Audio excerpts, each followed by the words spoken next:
All right. Good evening, everybody. Can I get your attention real quick? All right. So good evening and welcome to Shoals Marine Lab's weekly science seminar. I'm David Buck, the director here at Shoals Marine Lab. Our executive director, Sarah Morris, is off island tonight and will send her greetings to all of our guests online and also, of course, our new students that are working here for the class as well. So thank you for joining us tonight for this evening seminar, our fifth Rock Talk of the 2026 season. For those of you joining us online who may be new to the lab and our community, SML is the oldest and largest marine lab that is focused exclusively on undergraduate research and teaching in marine science. The lab is jointly operated by University of New Hampshire and Cornell University. Our seminars are affectionately referred to as Rock Talks, in part because back in the early days of the lab, before we had things like formal classrooms, nice common space, faculties and guest lectures and seminars would oftentimes happen outside, oftentimes out in the intertidal on the rocks. But we've migrated indoor now, and these weekly seminars provide a great opportunity for all of our guests on island and our guests visiting us and joining us virtually to come together to learn about new and emerging research topics in the marine sciences. In addition to our guests joining us remotely tonight, we have 3 classes here that are currently happening at the lab. Our anatomy and function of marine vertebrates class is here. In addition, our second section of marine mammal biology is here. And then, I don't know how they're going to make any noise, but joining us remotely from the mainland is our data science course that we refer to as R by the Sea. So welcome R by the Sea students. We look forward to having you all on island next week. In addition, the lab hosts a 10-week long undergraduate research experience, our Shoals undergraduate research group, so SURGES. Yeah, so we're excited to have everybody here tonight. Thank you very much. So the format for tonight's seminar is a 45-minute talk, and then they'll be followed by a 15-minute Q&A. I'll walk around with the mic, so folks raise your hand. I'll come find you, speak into the mic so that everyone both online and in the room can hear you. For those of you online, please use the chat function to ask questions online, and one of our staff members will be monitoring that, and we'll get your question answered. So tonight's speaker is Tom Roberts. Tom is a biomechanist who studies the link between muscle performance and locomotor performance. He received his PhD in the Organismal and Evolutionary Biology Department at Harvard University and did his postdoctoral work at Northeastern University. He served as an assistant professor at Oregon State University's Department of Zoology from 1998 to 2004. In 2004, he took a position at Brown University in their Ecology and Evolutionary Biology Department, where he's now a full professor. During the course of his teaching and research career, he has mentored and served on the committee for dozens and dozens of undergraduate and graduate students. And he's here in part because of the advocacy of 2 members of his academic family tree, our faculty for anatomy and function, Nick Kidmark and Emily McFarland. So thank you to both of you. So his lab uses comparative approaches to understand how the evolution of vertebrate movement has been shaped by the conservative mechanical behavior of skeletal muscles. He's published more than 90 peer-reviewed papers examining topics as wide-ranging as the power output in running turkeys to the function of back bones. So tonight, Tom will be discussing nature's bouncy, spring-powered movements. His talk is entitled Slingshot, Pogo Sticks, and Shock Effects, How Biological Springs Drive Animal Movement. So please join me in welcoming Tom.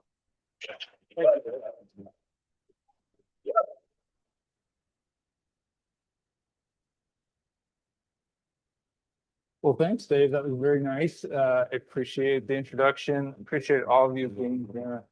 As Dave mentioned, I've been hearing about the magic of Shoals Marine Lab for years from Nick and Emily, and so I'm super happy that they finally invited me to this thing, and that I get to see it in person. And I would say everything I've seen since I arrived this afternoon supports what they've said.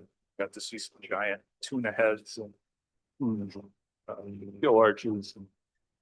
It's been amazing already.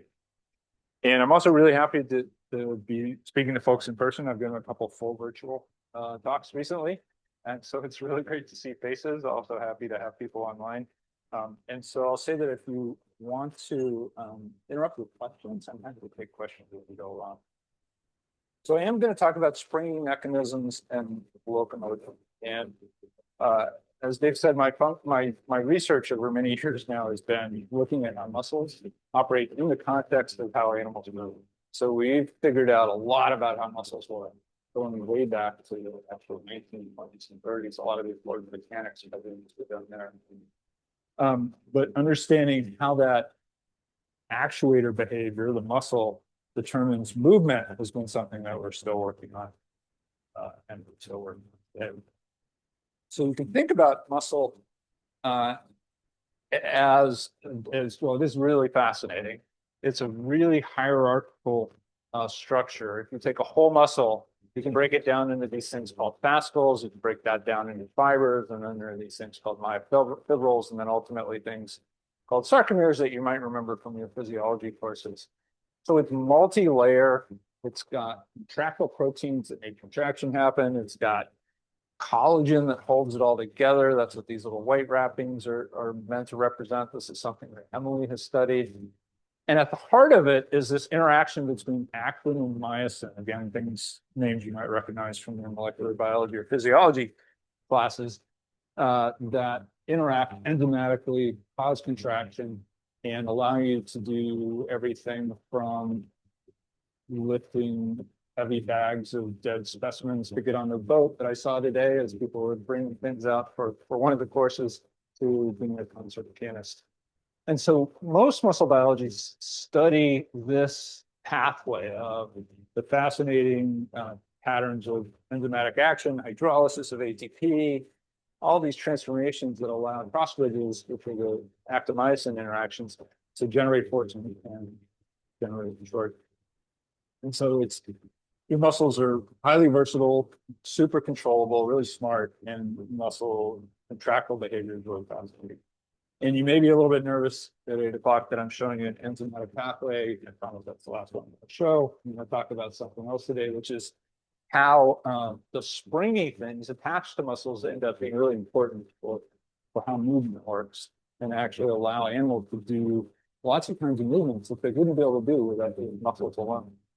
And when I say muscles and contrasting muscles with springs, you can see an example here. This is actually a sort of half muscle from frog. This is the muscle. This is where all the proteins that cause contraction and release ATP occur. It's attached to a long tendon, and that tendon allows the muscle to be attached to the bone. But it's also springy, right? And the spring can be measured and can be understood intuitively as being just like a rubber band. So we could take a little strip of tendon, we could put in a couple of clamps and stretch it, and we could measure the force, measure the displacement. And what you see is that as you stretch it, the force goes up. And then if you bring it back, the force is going to go down. So it's just like a rubber band, right? Really intuitive and also really simple. And so if you think about what muscles can do with this exquisite control and ability to generate high powers, high forces, how important can these springy tendons that attach to the muscles be? And our work has been really focused at sort of understanding that, in fact, even though this spring-like behavior may seem dumb and not finely controllable, it turns out to be pretty important. And this has been recognized for a long time.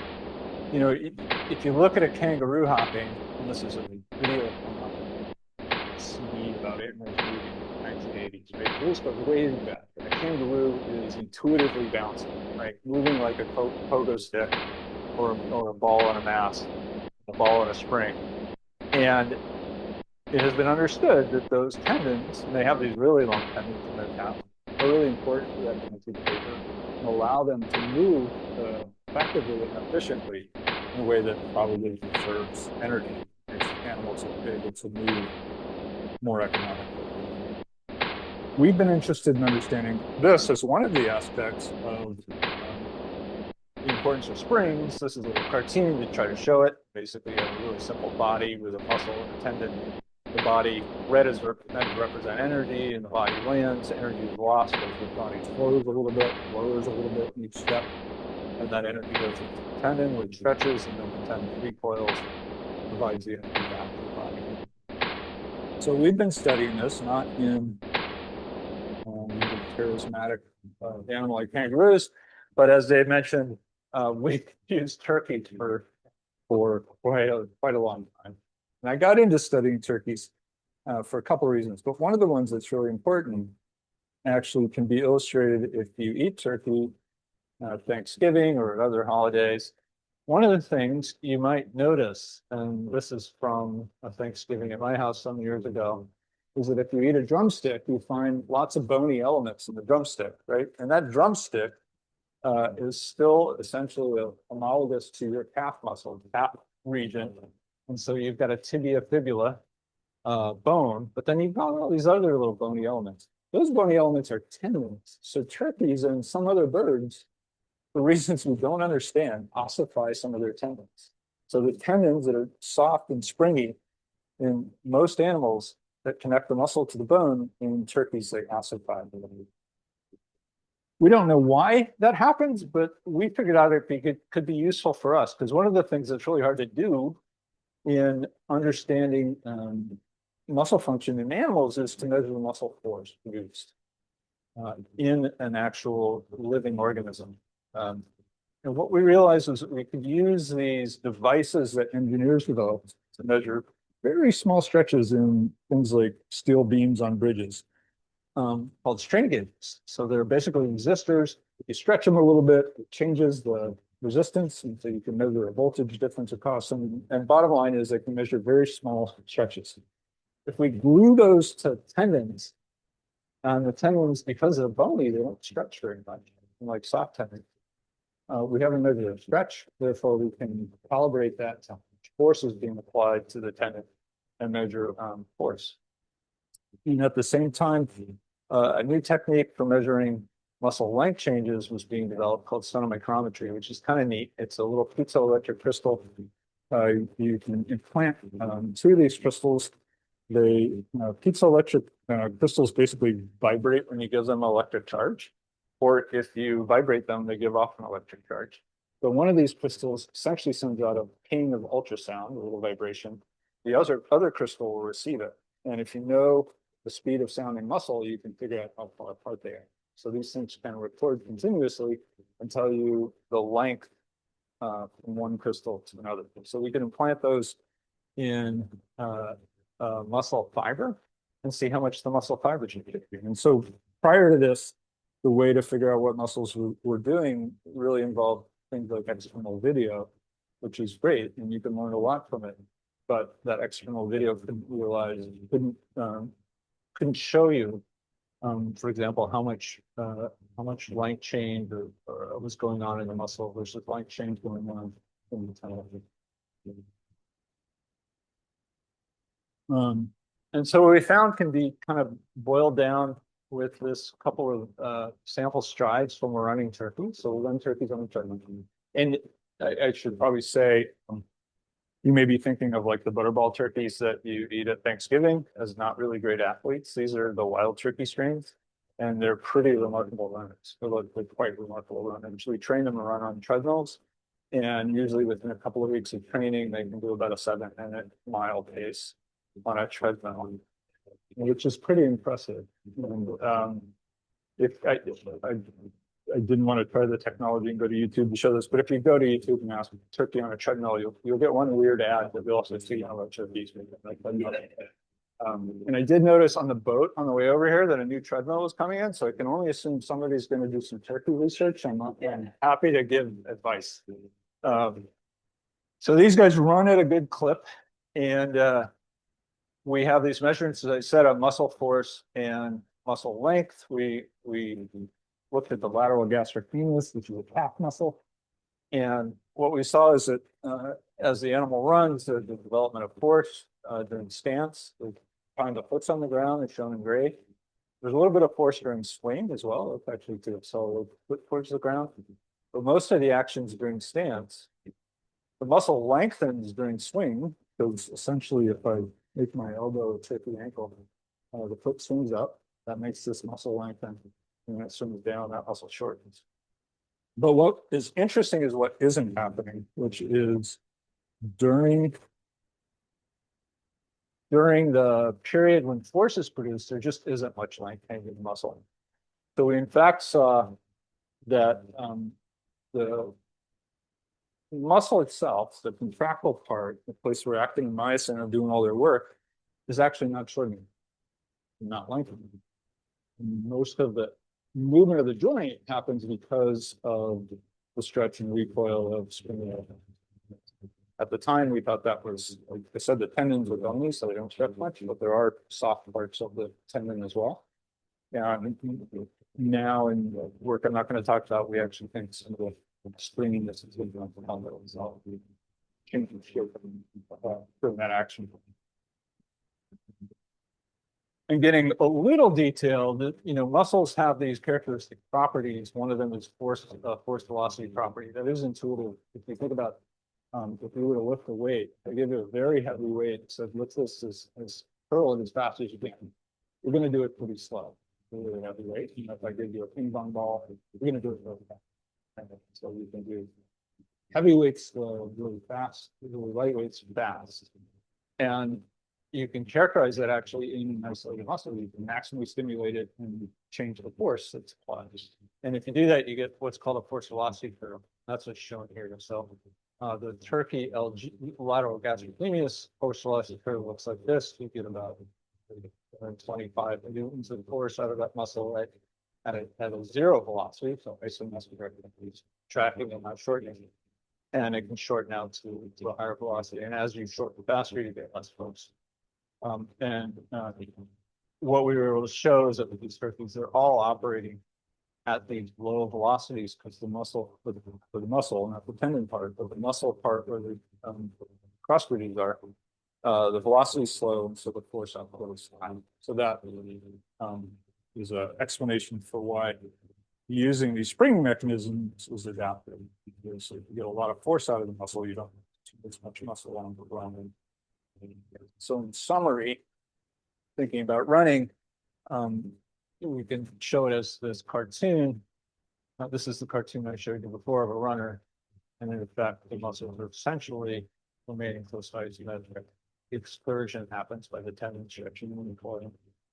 And we showed this in turkeys, and subsequently there were methods developed in humans to make the same kind of measurements. And for many folks, and the idea doesn't exist until we see it in humans, but it's been confirmed that we're walking around or running on muscles. The actual muscle part of the muscle is often operating pretty close to isometrically. And this idea has been used in engineered devices as well. It's been used in theoretical studies, for example, to show that you can actually model a runner as a simple mass and spring, so a motor-stiff system. And you can reproduce the pattern of force that you see across the device, but there's the force on the ground. You can reproduce that for running with a simple spring mass model. Some prosthetics have integrated springs into the prosthetic to be able to store and recover energy, where that allows you to get over some kind of energy humps that are challenges for prosthetics. And then, of course, some prosthetics have all in on springy devices. These simple cheetah prosthetics for athletes allow folks to actually outperform folks without prosthetics. We've also studied frog jumping. This is a Cuban tree frog jumping off a little platform. And frog jumping is really different from running in that it's a single, it's a one-shot activity. If you think about what selection evolution may have acted on during running, it's probably been important to minimize the cost. You have a lot of energy when you move around, anybody who's a runner knows that. For something like jumping, what is really important in one contraction is to generate as much power as possible. This frog is going to go further if it can before its toes leave the ground, generate as much power as possible. So it's a different problem to solve. Listen, it's going to be a beautiful sunset. I'm the only one who gets to look that way, I guess. Um, um, so we can study frogs jumping by putting them on these little devices called force plates. So here's a little multi-shot of a Cuban tree frog jumping off the force plate. They're basically like bathroom scales, but really fast. They measure forces really quickly.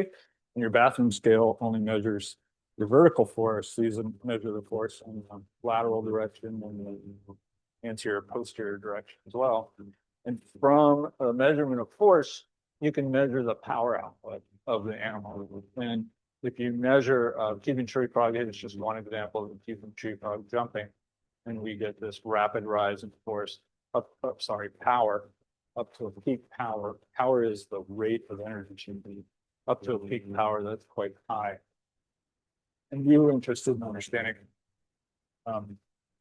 what is determining what kind of power these animals will develop, because that power is going to determine how far they can jump. And we were building on work done by Reg Marsh, who was my postdoc advisor at Northeastern, and now we share a lab together at Brown. Had suggested or had done work that suggested that these guys are operating like a slingshot. So they're actually using muscle power to load springy elements early in the jump, and then slingshotting off the ground to develop these power outputs. So we decided to explore this by doing a comparative study, kind of a simple comparative study of animals that we knew were ranged from really spectacular jumpers. I don't know what's up with this photo. This guy kind of looks Yoda-like, but these Cuban tree frogs are really spectacular jumpers. They're spindly, but they're about this big and they jump about a meter and a half. And a really good jump. Leopard frogs, your kind of standard pond frog, they're pretty good jumpers. And then cave toads are more like these English hoppers. They do spectacular jump distance. So we got all three species in the lab. We put them on these force plates. That's what you're seeing here.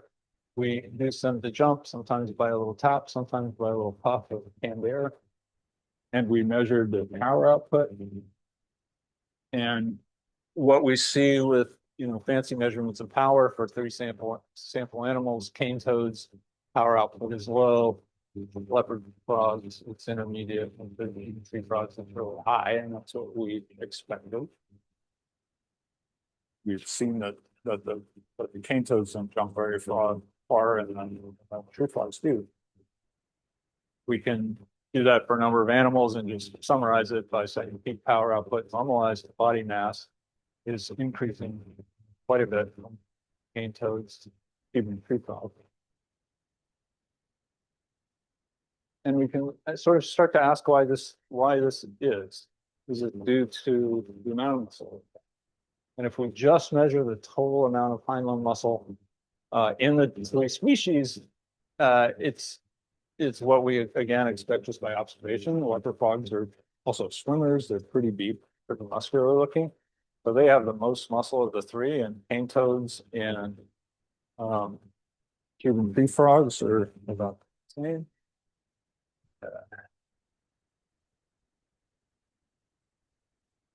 And so we can then think about we can say, okay, if you assume all the muscles in the hind limbs can contribute to the jump, which is sort of a conservative assumption, how much power is developed during the jump measured by that force plate per unit muscle mass? So it's this peak power in watts per kilogram muscle mass. And again, we're seeing that the Cuban tree frogs per unit muscle mass, per unit motor, are generating much higher powers. So do they have spectacular muscles? That would be one simple explanation for why they can jump so far. And we can find that out by doing isolated muscle experiments. So in these experiments, we take the muscle out, put it in a little chamber with a solution of happy bubble oxygen, it stays alive for a number of hours. And you can measure its contraction ability by making maximum contract. Stimulate it with an electrical pulse that causes the muscle to contract. We use a called a muscle ergometer, that allows the muscle to shorten and measure the force and measure the speed. And then we can characterize one of these force velocity curves that I described to you earlier. So at high forces, or at low velocities, we get high forces, and at high velocities, we get low forces. And from that, we can determine the peak power output that muscle is capable of. So how much power can pain-toed muscle produce? How much power can the leapfrog muscle produce? And actually, I guess the answer is here. The peak isotonic, which we call this, power in watt per kilogram muscle mass, so pound for pound, how much power can these muscles produce? They're really just as much different. Even tree frogs are a little bit higher, and the cane toads are a little bit lower, but not the kind of difference we're seeing in jumping. We can see that if we put our jump power and our muscle power on the same graph. Now what we're looking at is peak power, watt per kilogram muscle mass. We're measuring it for the muscle flat. Again, pound for pound muscle. Cane toad, a leopard frog, even tree frogs, is that different? But we account for how much muscle and power is in the first place. The muscle, the power produced via during a jump, much higher in the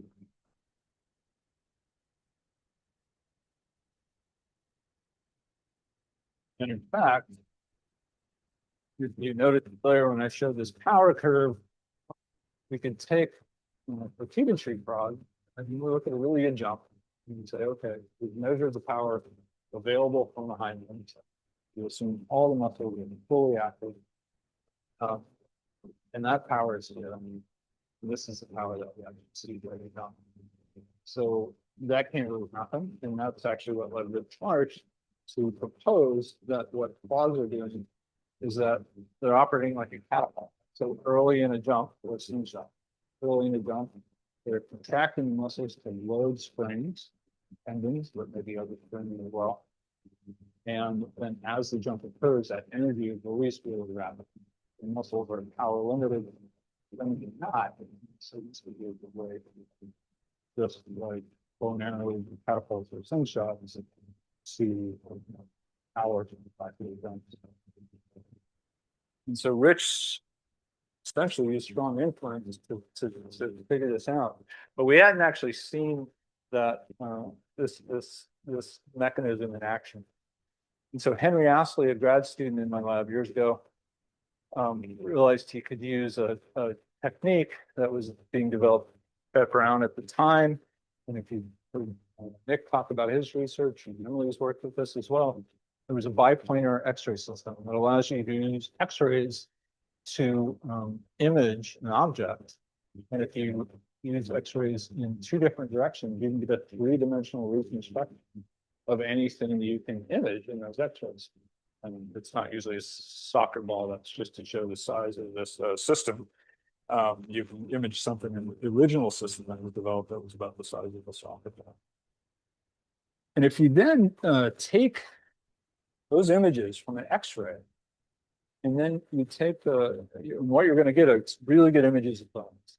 And you take the same animal and you do a CT, you're going to get a real good map. You're going to get a model of it. And what you can do is register the bone model onto the image you're seeing. And if you're a fancy artist like Steve Gatesy, my colleague at Brown, you can also overlay this onto a light video. This is a guinea fowl walking on a treadmill. And he is, as the guinea fowl is walking, he's showing what was actually a real measurement of these bones moving with 7 millimeter accuracy during walking on a treadmill. Pretty remarkable technology developed by Beth Brainerd and Steve Gates. So we could do that with frogs, and you get something that looks like this. Oops. But what we need to know for frogs, what we really want to know is when do the muscles shorten? So our idea is that the muscles are shortening, they're stretching the tendons. Muscles are not going to show us their outline via X-ray. What you need to do for muscles is put little implantable radial plate markers in the muscles and use those to figure out how much the length change of the marker tells you how much the muscle shortening. And this is the bullfrog jumping, not a particularly impressive jump, but this is one of the videos that we took during that study. And what Henry found supported the idea that there's this preloading of springy elements. So he used those markers within muscles, and these were calf muscles in the bullfrog, to show on the right we have the fascicle length, the muscle fiber length, the length of the muscle, and on the right we have the movement of the ankle. So the muscle shortens significantly in this example, but we have many that show the same thing before there's any motion at the end. But we were able to see, Henry was able to see that there is this preloading, there is this essentially pulling back of the slingshot that's happening within the ankle muscle tendon that is powering jumping. So if we think about this in terms of our little cartoon, for running, we said the spring was kind of stretching and then recoiling. What's happening here is the muscle is shortening to stretch the spring. That's what's happening early in the jump before you see movement at the ankle. And then the spring recoils and gives you that really high power output. So the difference between cane toad and the Cuban tree frog isn't their muscles. The muscles are the same. It's the boring tendons that are different. So their mechanism for being able to load the tendon and provide a slingshot is what's different. All right, so I've been fully terrestrial up to this point. So the marine lab. So I'm going to take a little time to talk about fish feeding. So the tuna that some of you are looking at today don't use this mechanism, but many fish use suction feed. So they generate via this explosive expansion of their skull, generate suction power that can pull prey in. This is a sculpin.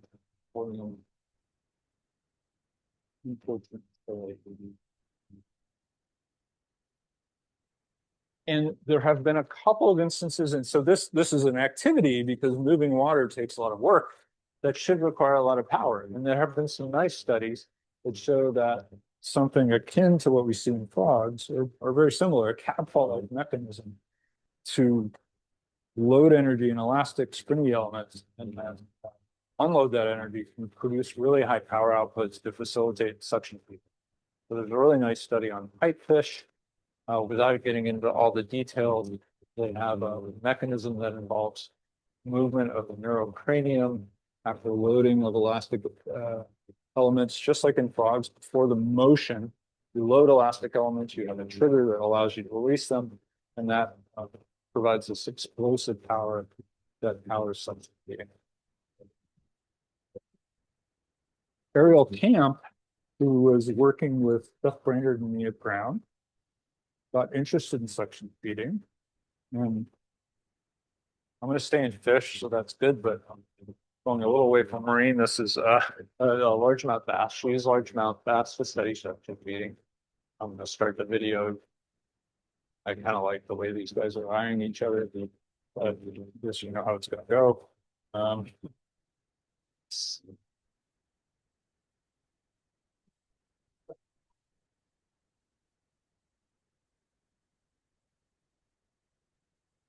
So these guys also use suction feeding. And she was interested in understanding where the power in these animals that are a little bit less alive in terms of their morphology than the pipefish came to suction feeding.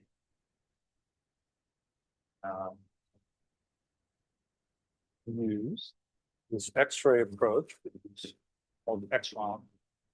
So the X-ray reconstruction morphology. And what you're seeing here is an X-ray video of a bass. This is a bladder. This is the backbone. Here's the skull. So this is the bass suction feeding. I think in this video you're going to see this recreation of the movement of the skull, which is again, this kind of crazy motion of skeletal elements in the skull that all kind of expand to create this increase in volume in the head.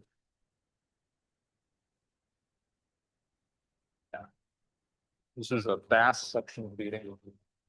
Seeing the skeletal elements, again, they were imaged by CT and then mapped onto this X-ray to show us exactly how these bones are moving.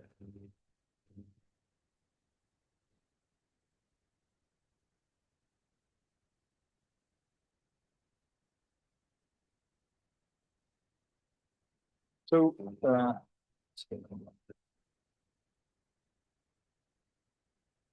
if you remember, we had multiple ways of measuring power.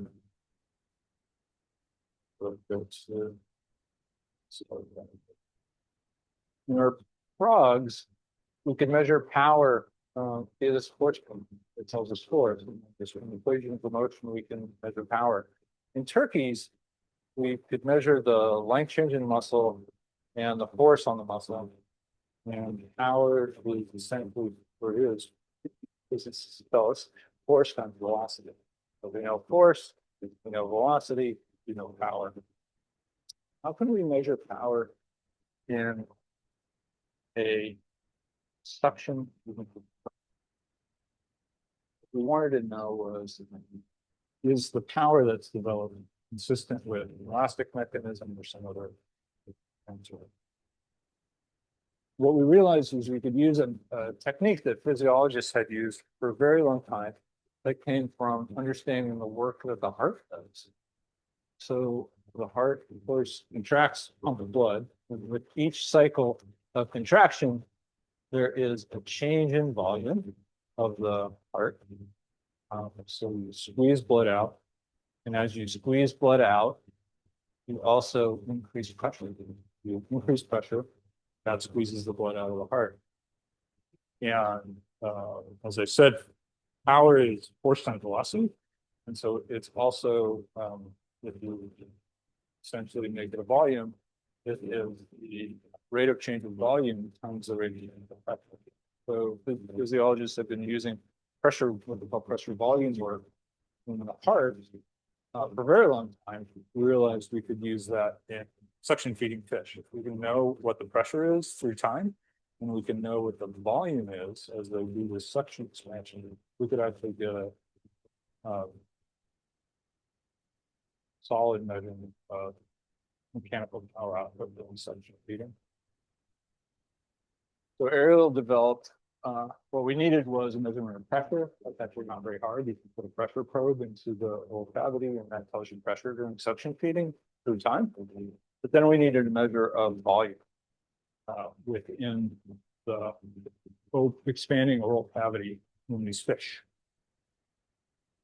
Ariel realized she could use what we came to call an endocast, basically use this bony model of the head to say, okay, as suction feeding occurs, this is how, and that's what we're seeing on the right, this is how the expansion of that oral cavity is occurring. So she got a measurement of the volume within the body.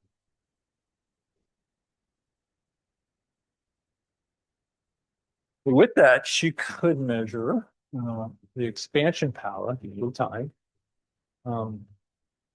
This is shown in watts or bass. And we could do the same thing we've done in frogs, which is compare that to what can the muscles involved in expansion do, and see if this is something that is easily muscle powered or requires a trick like a springing mechanism. And what we're seeing over here is the power capacity of the muscles that some of you may have seen in the tuna heads today, the muscles involved in expanding that skull. And that power capacity is this. The power that she actually measured, or that was developed during the expansion using that pressure volume work that we adopted from hearts is shown. So these muscles cannot power suction feeding. The muscles in the head that we'd always assumed were opening the mouth for suction feeding can't do it. So that is, by the logic we use for frogs, we might assume or conclude that there must be an elastic mechanism. They're using these muscles in the head to load some springs, and it's the springs that are. If you've read the top little banner on my slide, that's not what we actually ended up concluding. So you were probably focused on these bony elements during the video, and it's probably pretty hard to see, but if you might be able to see there's some dark markers here. So similar to the frogs, aerial implanted markers, radio-opaque markers along these muscles that are the body muscles. These are the muscles that power swimming. And somebody, there was a shout out during the course today about what are the muscles up in the dorsal part of the fish called? Yeah, epaxial muscles. So these epaxial muscles that power swimming, she implanted markers in these, and what she found was that during this expansion of the oral cavity, those markers are coming together, meaning that those epaxial muscles were shortening. And there's elevation of the neurocranium that is powered by that shortening of the muscles. And kind of long story short, she was able to show that those epaxial muscles are powering a huge amount of the suction. So it was really kind of a fascinating thing to think about, because we think about evolution has shaped these muscles to be really good for powering the swimming. But it turns out the suction feeding mechanism is essential for survival, and they are powering the suction feeding mechanism. We didn't see a springy-like explanation. It's motion. And we can look at the power available. This is the same graph I showed you. The head muscle is not capable of producing the power we actually see during suction feeding, but the epaxial muscles are huge. So of course they can power swimming. If they're powering the motion of the head, they provide the suction feeding. It's a pretty easy task for them. They've got excess capacity compared to what's developed in the swimming.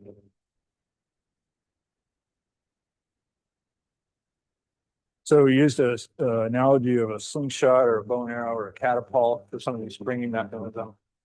I feel a kind of useful analogy for what's going on in these fish is, if you look at baseball pitchers that can throw 105 miles per hour fastballs, they don't have giant arms. They don't have particularly fancy wrists, right? What they're really good at is they have this incredible motor control pattern that allows them to generate power with these giant leg muscles and remit it ultimately to the wrist.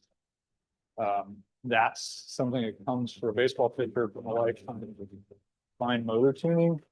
And we think in fish, evolution has shaped of these axial muscles would be great for powering swimming, but also for powering something.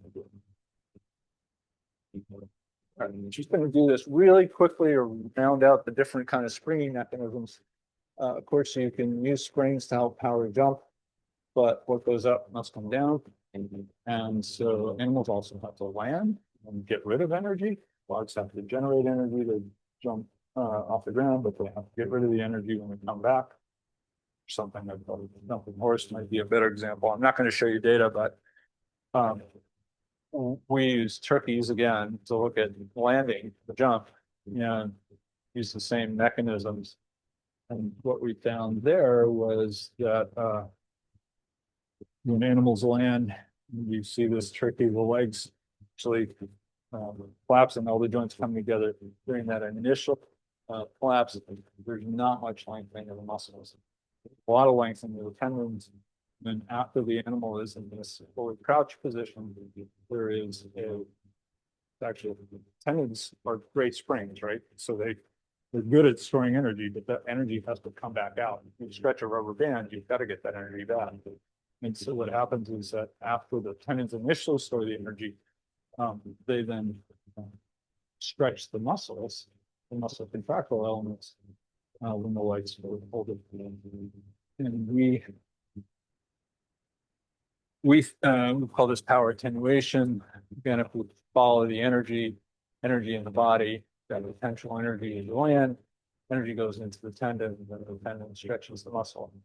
So stretching the tendon, and then the tendon stretches the muscle. And why would you bother to do it that way? Some point you sort of can't avoid it, but muscles are really susceptible to damage when they get lengthened. So if you go out to the White Mountains and you do a big hike, you really sore them next day. It's not because of all the energy and the struggle you did on the way up, it's from the downhill. It's the stretching contractions. So we think that this is a mechanism to reduce damage to muscles. So maybe I'll summarize slingshots.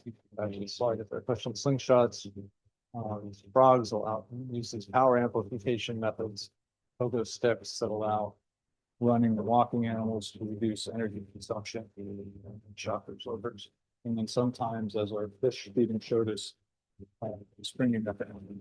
It's a clever way of engaging muscles that might not be obvious muscles or athlete. I'm happy to have questions at this time.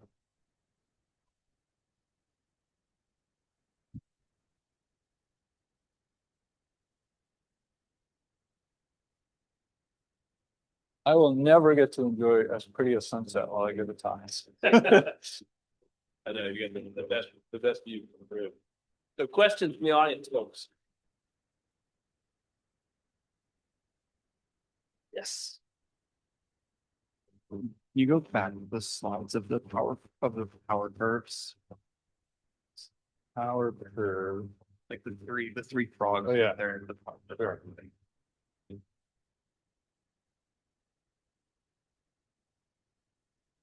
That one or a different? Oh, that That one. one, yeah. Yeah. Is for the bullfrog, it has the longest time where it's expending power. Is that just because it takes longer to get its tendons off the ground? Yeah, it's a good question. So the longest one is the femurus is the king toad. That one's the longest. Our pickens is such a common name. There's the leopard frog. They're kind of related. If you're generating less power, then you're accelerating less, and so the jump most of it is slower. And so that's why it ends up being longer.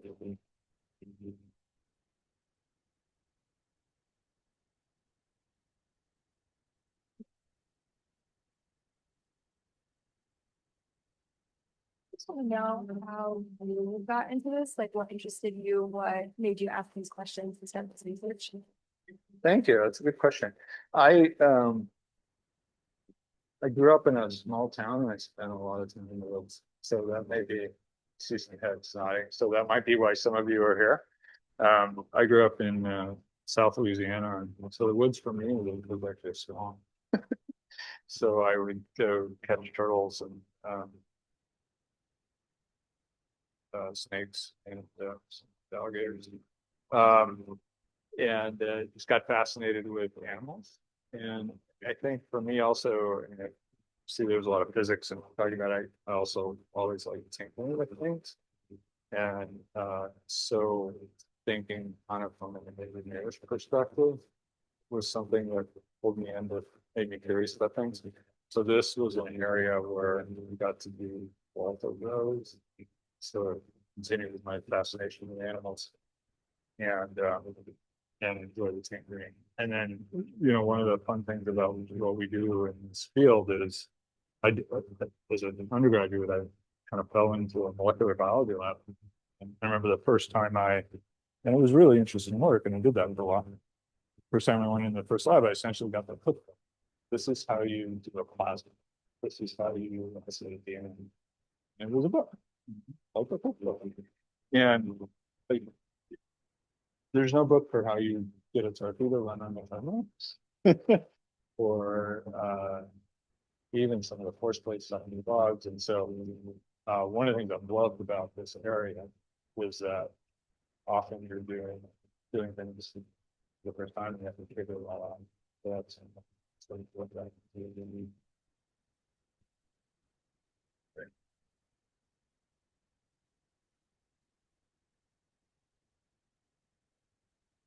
So Emily made this fun contraption recently. Oh, have you engineered any like unique contraptions to try to do experiments or anything you engineered yourself in experiments before? For use in experiments? Yeah, for like some kind of mechanical equipment that you've made yourself for an experiment. Oh, I was like, oh, I'm not gonna be able to, and then I thought of one. So, we we were interested in, because these turkeys are really pretty amazing. And, we were interested in how fast they could run, what their top speed was. This is really back when I was in Oregon. One of the nice things about Oregon was there was a lot of space. So we found a place that actually, anyway, we found a place that had a big, long run of cage area. So we thought we could take videos of turkeys running and see how fast they could go. And we weren't just curious about how fast they could go. We actually had a theory that we did this thing where they flap a little bit and then run at the fastest speed and they get some benefit of lift. They're not really flying, but they're getting benefit of lift, but it makes them go a little bit faster. And so so we started chasing turkeys down this and we realized they could go faster than us. And so we developed a clothesline mechanism that had two pulleys across like 50 yards. And we hung those tin pipe lights from it to sort of chase the turkeys.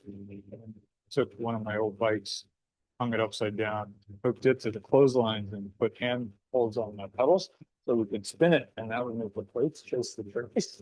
So that was pretty strange and nothing ever came out of that. But other than some other things, and the turkeys were fine.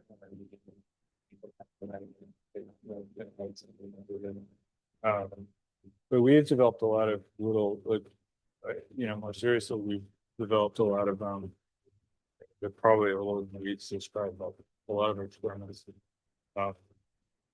involve custom made devices that have been pretty important for the development. I'm thinking of a simple one that could be described. Oh, that was a good one. Thank you.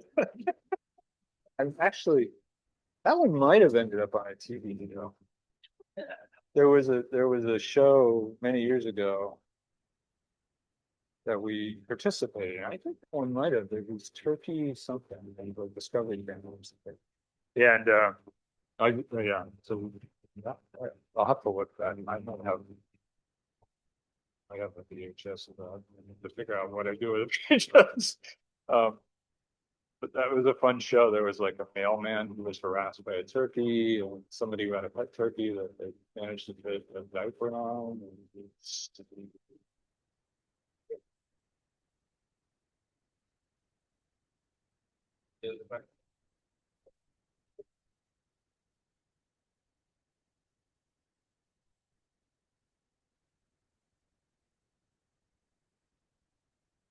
Yeah, thanks for a walk down memory lane, Tom. It's fun. I'm wondering, I'm looking at this minke whale here, and thinking about the absolutely amazing feats of both locomotion and feeding that something like a baleen whale does. And I'm wondering if you can think of any places for springs or spring-like mechanisms in either a feeding system or a locomotion system of something like a whale. So that's a good question. One of the reasons we think tendons are so effective for running is that it's kind of in the weeds in the physics. So if you're running and you're on level ground and you're going at a constant speed, your net energy is not changing. So if I run 50 yards down the road at the vertical level, I'm always going the same speed. My energy in 50 yards and energy in the body, measure the motion of the body, the height of the body isn't changing. So all I'm doing is cycling. If I lose a little energy with each step, like the ground, I slow down a little bit, I lower it, but then I get it back. I'm losing a little energy to wind resistance, but very early on, people realize that's tiny for runners. But not that we have fast. When you get in water, everything's completely different. So in water, you're losing energy all the time, or even if you're flying, because flyers tend to go pretty fast. And so the muscles have to do work. They can't, tendons can't generate power, right? They can recycle power. And so it's been a really interesting question of where, like swimming, you can use tendons, and there's some nice work done. Actually, tuna, they do have those pretty significant tendons in the whale. And I think it's still kind of an open debate whether that's simply because you have this very narrow tail and you can have muscles there, or whether you have something useful. And eating.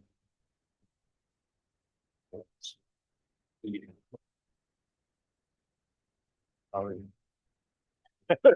have to think more about it. Like,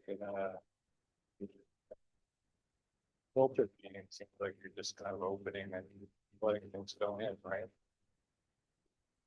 Well, think about breaching. Breaching is probably a high power activity, so there could be something there.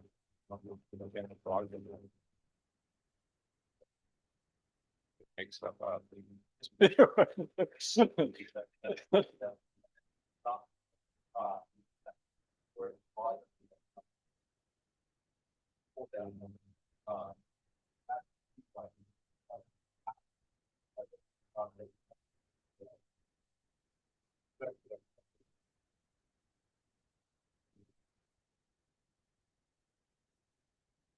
Yeah.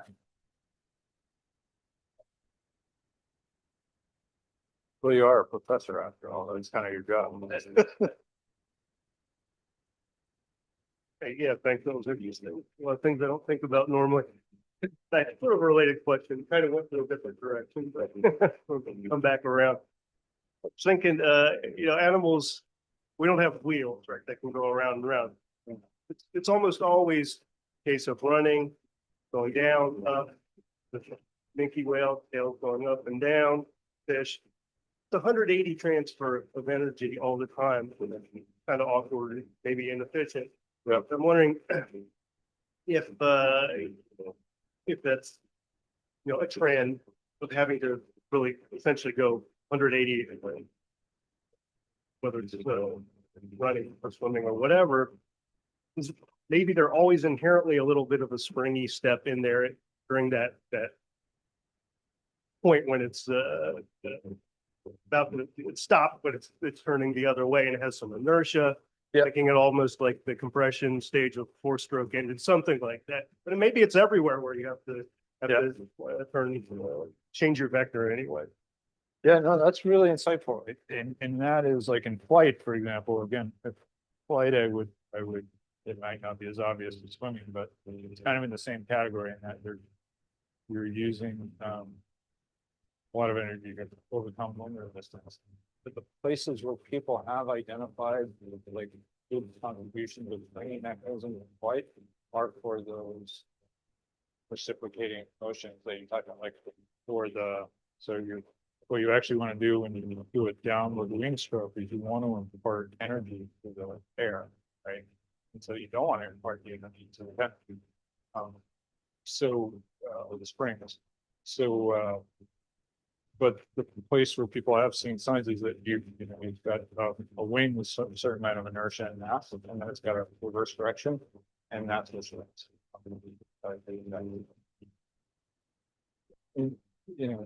biological systems is something engineers think about a lot.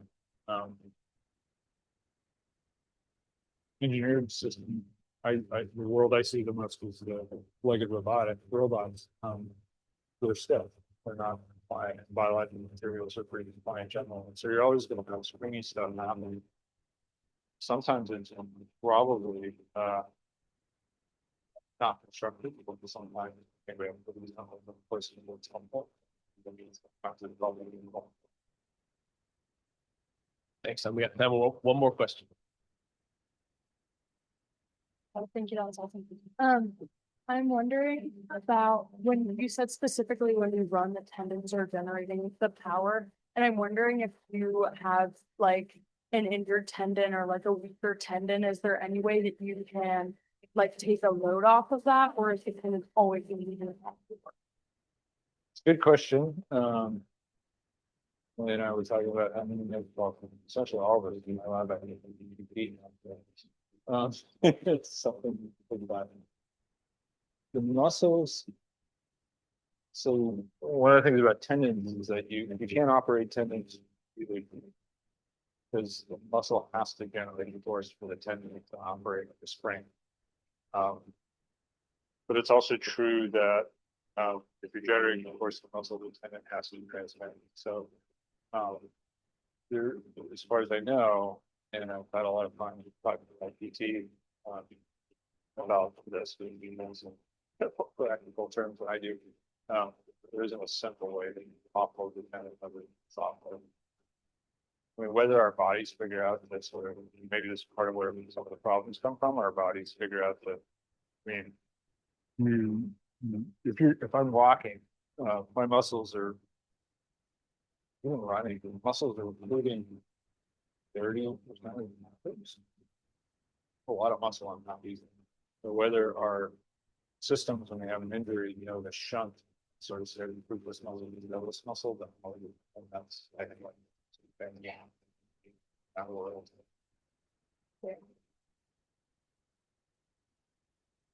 Great. Well, Tom, thank you very much for giving us that thought-provoking talk. It was a great way to kick off our anatomy and function class, get these folks thinking about form and function, and further get down those.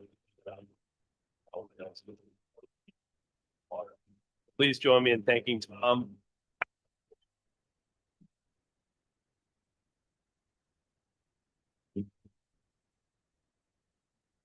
And for those of our friends online, I hope you'll join us next week. Next week, we have our very own Matt Leslie, our faculty member from Organismal Biology, giving us a talk on his work in tropic and baleen whales.